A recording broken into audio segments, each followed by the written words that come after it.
1974 was Francis Ford Coppola's year. Not Mel Brooks. I know he did Blazing Saddles and Young Frankenstein. No, 1974 was the year of Francis Ford Coppola. He did The Godfather Part 2, and he did The Conversation, which I'm reviewing right now. The Conversation is overshadowed by the Godfather films and Apocalypse Now because those are simply better Coppola films. But The Conversation is still beyond exciting. And we really get to feel for everyone involved in it. Well, we get to feel for Gene Hackman. Because this is a film where it's pretty atmospheric, but for performance-wise, the movie really hinges on Gene Hackman. This was a couple years after he did The French Connection, and it was ultimately doing Bonnie and Clyde, where everyone knew, okay, this guy's going to be a great actor someday. He lost the Oscar, sadly, but we still know that him and Nicholson and Pacino were the three best of 1974. So, yeah, the movie deals with Hackman, whose name's Harry Call. He lives in San Francisco, and he's a wiretapper. He's a surveillance expert.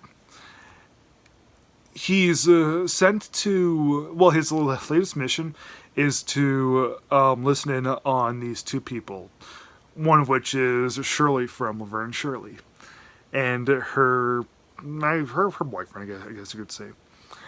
And well, whatever, he's some guy. We just infer that he's a boyfriend. So he does his best not to get involved. Like, we learn a little bit about his backstory.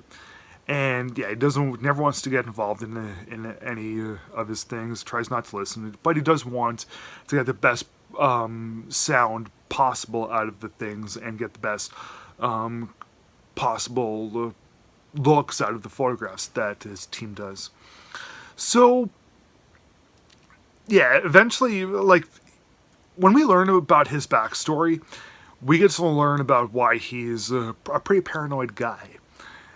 He has tons of locks on his door in his apartment, and yeah, so many things happened back then that lead him to a pretty paranoid state.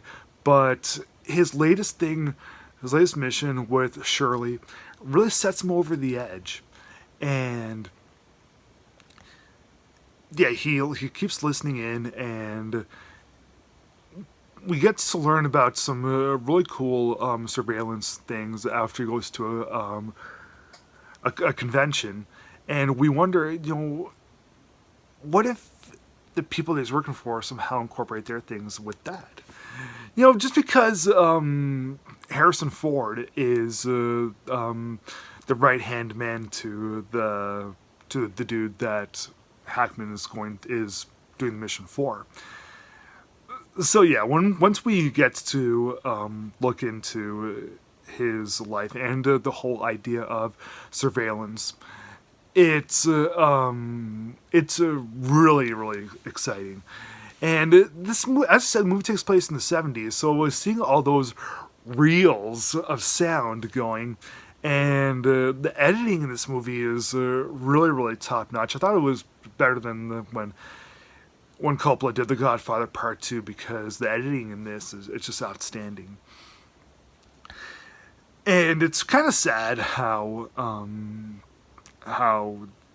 things end up moving along, because yeah, it's exciting as hell, but we really feel a lot for Hackman, and yeah, when we really feel for the character the way that we do with Hackman, and when you get super duper excited and just wrapped up in the moment when Coppola just pulls you right in, great stuff.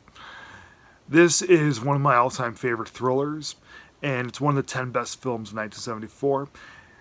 I'm going to call it one of the best of the entire decade, like top 10, or not even top 20, but if you made a big list, like maybe top 50 or top 30, yeah, this would make the list. So I'll give The Conversation 4 stars out of 4. Please subscribe.